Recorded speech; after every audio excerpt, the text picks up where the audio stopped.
नमस्कार, मैं संदीप पांडे। आज हम जो टॉपिक डिस्कस करने चाहते हैं बहुत ही इंटरेस्टिंग टॉपिक है इश्यू ऑफ शेयर्स के, जिसका हम आज पार्ट 2 डिस्कस करेंगे। और ये टॉपिक बहुत ही आपके लिए इंटरेस्टिंग होने वाला है, क्योंकि आज हम इसमें सीखेंगे issue of shares, issued at premium, और साथ ही हम डिस्कस करेंगे arrear and advance, calls in arrear and advance. Calls in arrear क्या होता है? जो पैसा हमने मांगा बट मिला नहीं, वो क्या होता है? एरियर। लेकिन जो पैसा बिना मांगे ही मिल जाए, इसे आज जो कल मिलना था आज ही मिल जाए, उसे क्या बोलते हैं? एडवांस। तो आज इन दोनों टॉपिक को हम डिस्कस करने जा रहे हैं। अगर आपने मेरी पहली वीडियो नहीं देखी है इश्यू ऑफ शेयर्स पार्ट 1, तो उसे जरूर देखें, तो आपको ये टॉपिक ज्यादा समझ में आएगा और आप इस चैप्टर को अच्छे से कर पाएंगे। जब हम शेयर इश्यू करते हैं, शेयर 3 तरह से होते हैं: at par, at premium, at discount. तो पार मतलब क्या होता है? जितने का शेयर है उतने में बेचने, क्या बोलते हैं? Issued at par. इसे शेयर 10 रुपए का है, हमने 10 में इश्यू कर दिए, मतलब फेस वैल्यू 10 है और हमने कितने में इश्यू कर दिया? 10 में ही, तो इसे क्या बोलते हैं? Issued at par. लेकिन जब 10 रुपए का शेयर हम 12 में इश्यू कर रहे हैं, तो इसे क्या बोलते हैं? Premium. It means when issue price is greater than face value. हमारा इश्यू प्राइस फेस वैल्यू से ज्यादा है, तो इसे क्या बोलते हैं? Issued at premium. शेयर 10 का है, हम 11 में बेचे, 12 में बेचे, 15 में बेचे, 500 में बेचे, उसे क्या बोलते हैं? प्रीमियम। लेकिन अगर 10 का शेयर हम फेस वैल्यू से कम दाम पर बेचे, जैसे 9 पे बेच रहे हैं, 8 पे बेच रहे हैं, तो उसे क्या बोलते हैं? Issued at discount. कोई डाउट है? तो यहां पर तीनों केस आपने समझ लिया। लेकिन हम अगर ओरिजिनल जो शेयर इश्यू करते हैं वो पार और प्रीमियम पे ही करते हैं, डिस्काउंट का केस नहीं है, डिलीटेड है पहले, अब नहीं होता। मतलब शेयर्स जो होते हैं डिस्काउंट पे इश्यू नहीं होते। 2 ही तरह इश्यू होते हैं, पार एंड प्रीमियम। आज हम सीखेंगे क्या जनरल एंट्री पास करते हैं जब हम शेयर को प्रीमियम पे इश्यू करते हैं। पार वाले केस मैंने समझा दिए आपको। तो मैंने समझाया था कि पैसा 2 तरह से आता है, लमसम एंड इंस्टॉलमेंट। तो आज हम इंस्टॉलमेंट वाले और लमसम वाले दोनों केसों को समझेंगे, बेसिक एंट्रीज। सपोज करिए 10 रुपए का शेयर है, हमने 2 रुपए प्रीमियम पे बेचे हैं शेयर को, मतलब कितने पे इश्यू कर रहे हो? 12। तो 12 क्या हमारा इश्यू प्राइस? 10 है फेस वैल्यू, 2 प्रीमियम है, तो इश्यू प्राइस कितना हो गया? 12 रुपीज। और हमारे पास हमने शेयर कितने इश्यू किए हैं? 10,000। सपोज करो जो एप्लीकेशन आया वो कितने शेयर के लिए आया? 9,000 शेयर के लिए। कितने शेयर के लिए आ रहा है? 9,000 शेयर्स के लिए एप्लीकेशन आ रहा है। तो कौन सा केस हो गया? अंडर सब्सक्रिप्शन या ओवर सब्सक्रिप्शन? अंडर। हमने शेयर 10,000 इश्यू किया बट एप्लीकेशन 9,000 आ रहे हैं, मतलब एप्लीकेशन कम आ रहे हैं, तो कौन सा केस है? Under subscription. तो अंडर सब्सक्रिप्शन में क्या होता है? जितने शेयर आए हैं उन्हीं की एंट्री करेंगे। भाई हमारे पास हमने 10,000 शेयर बेचने के लिए बोला था, खरीदने वाले 9 आए, तो पैसा कितने से आएगा? 9 से ही आएगा। तो क्या एंट्री होगी? अब 9,000 लोग कितने रुपए देंगे हमें बताओ? 12 रुपए देंगे ना। लमसम का केस है, मतलब सारा अमाउंट कहां देना है उनको? एप्लीकेशन पर। अगर बोला जाए company issued 10,000 shares of 10 each issued at premium of 2 and all amount payable on application. अब बोला है एप्लीकेशन रिसीव्ड फॉर 9,000 शेयर्स। कितने शेयर के लिए एप्लीकेशन आया? शेयर इश्यू कितने कर रहे हो? 12 में। तो हम क्या एंट्री करेंगे? सारा पैसा लमसम मिलना है, एप्लीकेशन पे मिलना है, तो इसे क्या बोलते हैं? लमसम। मतलब एप्लीकेशन भी होगा और अलॉटमेंट भी साथ साथ होगा। तो जब पैसा आ रहा है कंपनी के पास, तो क्या एंट्री करेगी कंपनी? Bank account debit. पैसा आता है बैंक डेबिट होता है ना। टू किसका पैसा आ रहा है? एप्लीकेशन का। To share application and allotment. क्यों अलॉटमेंट? क्योंकि साथ साथ अलॉटमेंट भी होगा, अलॉटमेंट के लिए अलग से पैसे मांगने की जरूरत नहीं है। तो कितने शेयर के लिए पैसा आ रहा है हमारे पास? 9,000 शेयर के लिए पैसा आ रहा है। कितना आ रहा है? 12 रुपीज आ रहा है। तो 12 9 कितना होता है? 108। कितना अमाउंट आएगा? 1,08,000। अब इस पैसे को हम कैपिटलाइज करेंगे, तो क्या एंट्री करेंगे हम? अब ये क्रेडिट था, अब इसे क्या करेंगे? Debit. Share application and allotment account debit. कितने से? 108 से। और पैसा कहां गया? टू शेयर कैपिटल एंड, और पैसा किसका है? कैपिटल का? कितना? 10 ही रुपए ना। तो 10 रुपए कैपिटल का, बाकी 2 रुपए किसका है? प्रीमियम का। प्रीमियम है, मिल रहा है तो क्रेडिट है मान लिया। तो क्या करेंगे? टू सिक्योरिटी प्रीमियम,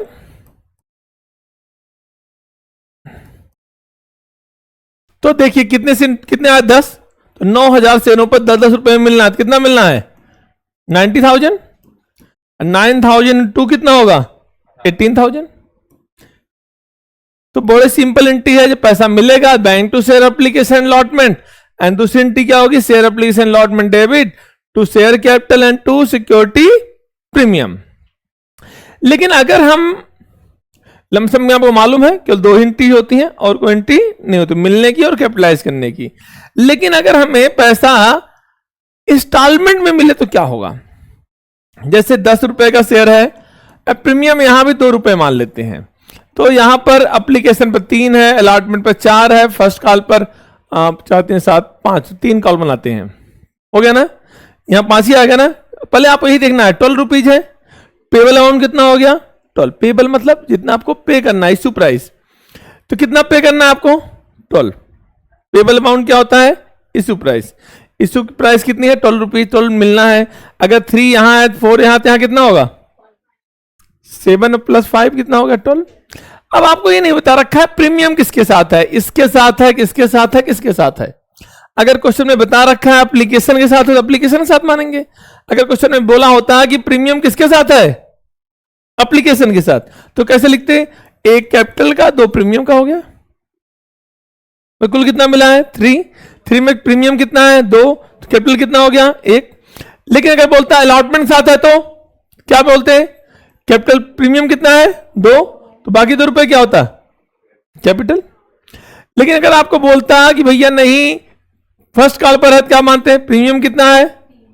2, तो कैपिटल कितनी होगी? लेकिन जब नहीं बता रखा है कहां पर है, तो हम कहां मानते हैं? हम मानते हैं अलॉटमेंट पर है। अगर इफ क्वेश्चन इज साइलेंट कि सिक्योरिटी प्रीमियम कहां पर है, तो कहां मानेंगे? अलॉटमेंट पर है। यहां बता रखा है नहीं, तो हम कहां मानेंगे? सपोज करिए हमारे पास कितने शेयर हैं? 10,000, और एप्लीकेशन भी कितने शेयर के लिए आया है? 10,000 आया है। तो क्या एंट्री करेंगे? द वेरी फर्स्ट एंट्री, आपको मालूम है एप्लीकेशन का पैसा मिलेगा। एप्लीकेशन का पैसा मिलेगा तो कौन सा अकाउंट डेबिट करेंगे हम लोग? Bank account debit. किसका पैसा मिल रहा है? To share application. कितना पैसा मिला भाई? 10,000 × 3 30,000। 30,000। अच्छा, एक चीज मैंने बताई नहीं आपको कि प्रीमियम कहां पर है, बता रखा था मैंने, अलॉटमेंट पर। तो 2 प्रीमियम हो गया और 2 क्या हो गया? कैपिटल हो गया। अब ये पैसा जो मिला है एप्लीकेशन का, इसे कैपिटलाइज करोगे तो क्या एंट्री करेंगे? इस एप्लीकेशन मनी क्या बनाएंगे हम लोग? कैपिटल। तो क्या एंट्री करेंगे? Share application debit to share capital. कितना? 30,000। 30 मिला था, 30 चला गया। अगली एंट्री क्या करेंगे हम लोग? अब हम क्या मांगेंगे हम लोग? अलॉटमेंट। अलॉटमेंट में देखिए 4 है। 4 क्या है? अलॉटमेंट। आप बहुत लोग कंफ्यूजन हो जाते हैं यहां पर। ये 4 किसका है? अलॉटमेंट। बट ये 2 किसका है? कैपिटल का। और बाकी 2 किसका है? प्रीमियम का। ये 4 किसका है? समझ में आ गया? अलॉटमेंट का है, कैपिटल का नहीं है। किसका है? अलॉटमेंट अलग है, कैपिटल अलग है। अलॉटमेंट के अंदर कैपिटल है। अलॉटमेंट कितना है? 4। उसमें कैपिटल कितनी है और प्रीमियम कितनी है? 2। अब हम अलॉटमेंट कैपिटलाइज करेंगे। क्या करेंगे हम? तो अलॉटमेंट को कैपिटलाइज करेंगे, क्या एंट्री करेंगे हम लोग? अलॉटमेंट ही होगा। तो कैपिटलाइज करना मतलब कैपिटल क्रेडिट होगी। Share allotment debit. कितने रुपए के अलॉटमेंट है बताओ? 4। उसमें कैपिटल कितना है आपका और प्रीमियम कितना है? 2। 2 कैपिटल क्या हो गया? 2 किसका हो गया? तो यहां पर कितना हो गया? 10 × 4, 10 × 2 एंड 10 × 2 20,000। पैसा मांगा है तो मिलेगा भी। पैसा मिलता है तो क्या एंट्री करते हैं हम लोग? पैसा मिलेगा तो bank account debit to share allotment. कितना ड्यू था अमाउंट बताओ? 40,000। तो मिलेगा भी कितना? देखिए अलॉटमेंट मिल रहा है, कैपिटल प्रीमियम तो उसके अंदर इंक्लूड है ना। मैं मिल क्या रहा है? अलॉटमेंट। अलॉटमेंट कितना ड्यू था? तो मिलेगा भी कितना? अब आते हैं नेक्स्ट पॉइंट। फर्स्ट कॉल पे 5 रुपए था आपका। बहुत लोग को कंफ्यूजन होती है कि यहां पर पहले बैंक मिला था फिर यहां बैंक है। पहले पैसा लोग जब शेयर इश्यू करेंगे तो लोग उसके लिए अप्लाई करेंगे, पैसा आया तो उस पैसे को क्या करेंगे हम लोग, कैपिटलाइज करेंगे। भैया तुम्हारे शेयर तुमको दे दिए, अब तुम्हारे नाम शेयर हो गया, जब शेयर हो गया तो निश्चिंत हो गया, अब उसको क्या जरूरत है पैसे देने की। अब हम उसे बताएंगे भैया आपको पैसा देना, आपसे पैसा लेना, हमें कितना लेना है 40, तब पैसा मिलेगा। पहले ड्यू होगा फिर रिसीव होगा, पहले रिसीव होता है फिर कैपिटलाइज होता है, बाद में कैपिटलाइज होता है फिर रिसीव होता है। बाकी एंट्री में उल्टी होंगी।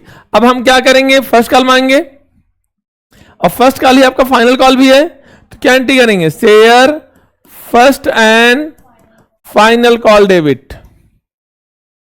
तो फाइनल कॉल पे कितना मिलना था आपको 5 रुपए, तो 50,000 आ गया टू शेयर कैपिटल। अब पैसा मिलेगा क्या एंट्री करेंगे, bank account debit to share, लेकिन यहां बोल दिया कि 1000 शेयरों पर फाइनल कॉल का पैसा नहीं मिला। क्वेश्चन में बोला है, तो मैंने बताया था जो पैसा मांगा बट नहीं मिला उसे क्या बोलते हैं, एरियर। तो चाहे एरियर शो करो चाहे डायरेक्ट एंट्री पास करते हैं, हम इस क्वेश्चन में एरियर शो नहीं करेंगे। तो क्या एंट्री करेंगे हम लोग, bank account debit to share first and final call. अब देखते हैं कितने शेयर थे हमारे पास 10,000, लेकिन 1,000 शेयरों में पैसा नहीं मिला फाइनल कॉल का ना, तो कितने शेयर मिल रहा है 9,000 इंटू कितना 5, 45,000। बट मैंने समझाया था अगर आप एरियर ओपन करना चाहते हैं तो भी कर सकते हैं। क्या एंट्री करते तब बताइए, और में लिख देते हैं आपको क्या एंट्री करते हैं हम लोग, बैंक अकाउंट डेबिट। जो पैसा नहीं मिला है वो हमारे लिए क्या है, एसेट है, फ्यूचर में मिलेगा ना, जो मिलना है हमारे लिए क्या है, एसेट, और एसेट बढ़ता डेबिट। तो क्या एंट्री करेंगे, calls in arrear debit to share first and final call. मैं शॉर्ट फॉर्म लिख देता हूं कहीं कहीं। तो कितना मिलना था 50, कितने शेयरों पर पैसा नहीं मिला, 1000 शेयरों पर 5-5 रुपए नहीं मिले, कितने नहीं मिले, तो मिला कितना। तो अमाउंट कभी चेंज नहीं होता बैंक का, बस एंट्री अलग अलग होती है। आई होप ये दोनों टॉपिक आपको समझ में आ गए होंगे। अब हम एडवांस की तरफ डिस्कस करेंगे, कॉल्स इन एडवांस की एंट्रीज कैसे की जाती हैं। देखो एक कंपनी है, उसने कितने शेयर इशू किए 50,000, और एप्लीकेशन सारे शेयर के लिए आ गया। बोला कि ऑल मनी वर ड्यूली रिसीव, सारा पैसा मांगा और मिल भी गया, लेकिन फाइनल कॉल पर 1000 शेयर से पैसा नहीं मिला। एरियर का केस है, समझ में आ गया होगा। तो one share holder holding 500 share paid the call money along with allotment. उसने कॉल मनी कहां दे दी, कॉल मनी मालूम है कौन सा है, ये एप्लीकेशन अलॉटमेंट है, फर्स्ट कॉल है, सेकंड कॉल है। तो ये पैसा कहां पे चला आया, कॉल पर। जो पैसा बिना मांगे मिल जाए, पहले ही मिल जाए ड्यू डेट से, उसे क्या बोलते हैं, एडवांस। तो अभी तो कॉल बाद में आएगी ना, और वो पहले ही दे रहा है तो क्या बोलते हैं, एडवांस। या जुलाई की फीस में ही आप अगस्त की फीस जुलाई में दे रहे हो तो क्या है मान लिए, एडवांस। आप दोगे नहीं, इतना शरीफ तो नहीं हो आप लोग, लेकिन कंपनी में लोग दे सकते हैं ना। तो इसे क्या बोलते हैं, कॉल्स इन एडवांस। अगर जुलाई की फीस आप अगस्त में दे रहे हो तो एरियर है वो, जुलाई के लिए क्या है वो, एरियर। भाई जुलाई में जुलाई की फीस मिली नहीं मिली तो क्या हो गई, एरियर। अब हम क्वेश्चन करेंगे, जनरलाइज करेंगे, जनरल एंट्री करेंगे। तो पहले एंट्री क्या होगी, एप्लीकेशन में तो कोई घपला नहीं हो सकता ना, तो पैसा मिल रहा है क्या एंट्री करेंगे, बैंक अकाउंट डेबिट, किसका पैसा मिल रहा है, एप्लीकेशन का।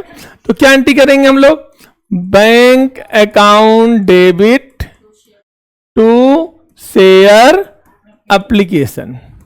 कितना पैसा है बच्चों, कितने शेयर थे हमारे 50,000, कितने रुपए दे रहे हैं, 2 रुपए दे रहे हैं, कितना हो गया 50 × 2 कितना होता है भाई, 1,00,000 मालूम है आपको।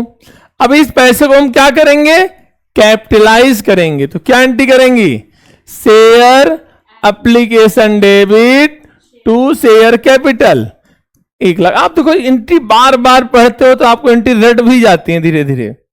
अब क्या करेंगे, अलॉटमेंट ड्यू करेंगे। क्या अलॉटमेंट में प्रीमियम है, नहीं, कितने रुपए हैं 3। तो क्या एंट्री करेंगे हम लोग, share allotment debit to share capital कितने रुपए है? 3। 50 इंटू 3 कितना होता है? 150। तो ड्यू करने में कोई दिक्कत नहीं है, क्या लिखेंगे? Allotment money due. अब रिसीव होगा तो क्या एंट्री करते हैं मालूम है आपको? Bank account debit to share allotment. अगर एरियर होता तो एरियर डेबिट होता है, लेकिन यहां एरियर नहीं, यहां तो पैसा एडवांस मिल रहा है। जो पैसा एडवांस मिल रहा है हमारे लिए क्या है? वो लायबिलिटी है, और लायबिलिटी बढ़ती है तो क्या होती है? क्रेडिट होती है। तो क्या एंट्री करेंगे? To calls in advance. पैसा मिला तो क्या एंट्री करेंगे? Bank account debit to calls in advance. अब आता है अलॉटमेंट पे कितना मिलना था? 150। कितने शेयरों पर एडवांस मिला? 500 शेयर्स पर। सारा कॉल का मनी क्या मिल गया? एडवांस। कॉल की मनी कितनी थी? 4 + 1 5। तो 500 शेयरों पर 5 रुपए एडवांस मिले हैं, तो कुल कितना मिला है? तो कुल कितना पैसा आ गया? 150 टू 500। यहां तक टफ नहीं है, आगे की लाइन भी आसान लगेगी आपको। अब क्या करेंगे हम लोग? फर्स्ट कॉल ड्यू करेंगे। ड्यू सबसे करते हैं, चाहे पैसा दिया हो या ना दिया हो। तो ड्यू कितने शेयर हमारे पास है? हमारे पास 50,000 शेयर है ना, और फर्स्ट कॉल का कितने रुपए है? 4। तो फर्स्ट कॉल ड्यू करेंगे तो क्या एंट्री करेंगे? Share first call debit to share capital. कितने शेयर है बताओ हमारे पास? हमारे पास 50,000 शेयर है। फर्स्ट कॉल का अमाउंट कितना है? 4 रुपीज है। तो टोटल अमाउंट ड्यू कितना हो गया? अब पैसा मिलेगा आपको। क्या फर्स्ट कॉल पर कोई एरियर है? नहीं, केवल कहां एरियर है? फाइनल कॉल पर। लेकिन आपके दिमाग में क्वेश्चन तो आएगा ना, जिन्होंने पैसा पहले ही दे रखा है क्या दोबारा देंगे? क्या पैसा तो नहीं मिलेगा ना। एडवांस को क्या करेंगे आप? एडजस्ट करेंगे। एडवांस यहां क्रेडिट था, अब उसे क्या करेंगे हम? डेबिट करेंगे। तो क्या एंट्री करेंगे आप लोग? Bank account debit. अभी एडवांस डेबिट होगा ना, तो क्या एंट्री करेंगे? Calls in advance debit to किसका पैसा मिल रहा है? फर्स्ट कॉल का। शेयर फर्स्ट कॉल, थोड़ा अच्छी राइटिंग में लिखते हैं, शेयर फर्स्ट कॉल। राइटिंग मेरी घटिया सी है। कितना अमाउंट है? 2 लाख मिलना था। ये 2 लाख में कितने लोग पैसा नहीं दे रहे भाई? कितने शेयरों पर एडवांस मिल चुका है? 500। तो 500 लोगों ने 5 रुपए एडवांस दिया था, लेकिन वो फर्स्ट कॉल का तो 4 रुपए ही था ना। जो 5 रुपए दिए थे उसमें 4 रुपए किसके थे? फर्स्ट कॉल के। बाकी 1 रुपए किसका था? तो यहां पर 4 रुपए एडजस्ट करेंगे। तो 500 टू 4 कितना अमाउंट आ गया? तो यहां कितना अमाउंट आया? 198,000। आई होप क्लियर हो गया होगा। 2 लाख ड्यू हो रहे हैं, उसमें 2,000 पहले मिल चुके हैं। कैसे? 500 शेयरों पर 4 रुपीज एडजस्ट हो चुका है। कितना मिल चुका है? 2,000। तब कितना पैसा मिलेगा? 198। अब हम क्या करेंगे? फाइनल कॉल मांगेंगे। तो फाइनल कॉल मांगते हैं तो क्या एंट्री करते हैं हम लोग? Share second and final call debit to share capital. कितने रुपए की फाइनल कॉल थी? 1। शेयर कितने हमारे पास है? 50,000। अब बहुत लोग सोचते हैं जब इनसे पैसा क्यों मांगते जा रहे हो? जैसे आप मेरी कोचिंग में पढ़ रहे हो, आपने मान लो जुलाई की फीस नहीं मांगी, नहीं दी, क्या मैंने आपको अभी निकाला? नहीं। तो अगस्त में पढ़ रहे तो अगस्त की फीस भी ड्यू करेंगे, फिर नहीं दी तो सितंबर की फीस भी ड्यू करेंगे। लेकिन आपको निकाल दिया अगर जुलाई में ही, क्या अगस्त में फीस आपसे ड्यू होगी? नहीं। तो जिन शेयरों को कैंसिल करोगे उनसे पैसा नहीं मांगोगे, लेकिन जब तक कैंसिल नहीं करोगे मांगते रहेंगे। अभी हमने किसी शेयर को कैंसिल किया, कैंसिलेशन मतलब फॉरफीचर। तो अब हम क्या करेंगे? सेकंड कॉल मांगे हैं कितने शेयरों से? 50,000। अब इनसे पैसा मिलेगा ना, तो क्या एंट्री करेंगे हम लोग? Bank account debit. यहां जिन्होंने पैसा दे रखा था क्या दोबारा देंगे? नहीं। उन पैसे क्या करेंगे? एडजस्ट करेंगे? नहीं करेंगे। कितने शेयरों में पैसा मिल चुका है? 500 शेयर पर। तो वो शेयर हम पैसा एडजस्ट करेंगे तो क्या एंट्री करेंगे? एडवांस यहां क्रेडिट था, यहां क्या हो जाएगा? Debit. Calls in advance debit. और कुछ लोग नालायक है जो पैसा नहीं दे रहे हैं, एरियर आ रहा है। तो एरियर मतलब क्या? पैसा मिलना था, मिला, तो जो मिलना नहीं मिला हमारे लिए क्या एसेट है? एसेट बढ़ता तो डेबिट। तो calls in arrear debit to share second and final call. Call पर कितना मिलना था बताओ? फाइनल कॉल पर 50,000। 51 इंटू 50,000। कितने शेयरों पर एडवांस पहले मिल चुका है? 500 इंटू 1, 500 रुपए पहले मिल चुके हैं। और एरियर कितने शेयरों पर है? 1000 शेयरों पर एरियर है। तो क्या इनसे पैसा मिल रहा है? नहीं। तो कितना एरियर हो गया? 1 रुपये का 1000। तो पैसा मिला कितना हमें कुल? 48,500। ये कुछ टॉपिक थे जो आपका एडवांस और एरियर साथ साथ चल रहे थे। तो एडवांस जब मिलता है तो उसमें क्या होता है? क्रेडिट। जब एडजस्ट करेंगे तो क्या करेंगे? डेबिट। और एरियर नहीं मिला है तो क्या होगा? डेबिट। और जब मिलेगा तो क्या एंट्री करेंगे? अगर बाद में मिल जाए एरियर तो क्या एंट्री करेंगे? Bank account debit to calls in arrear. I hope ये टॉपिक आपको जरूर समझ में आया होगा।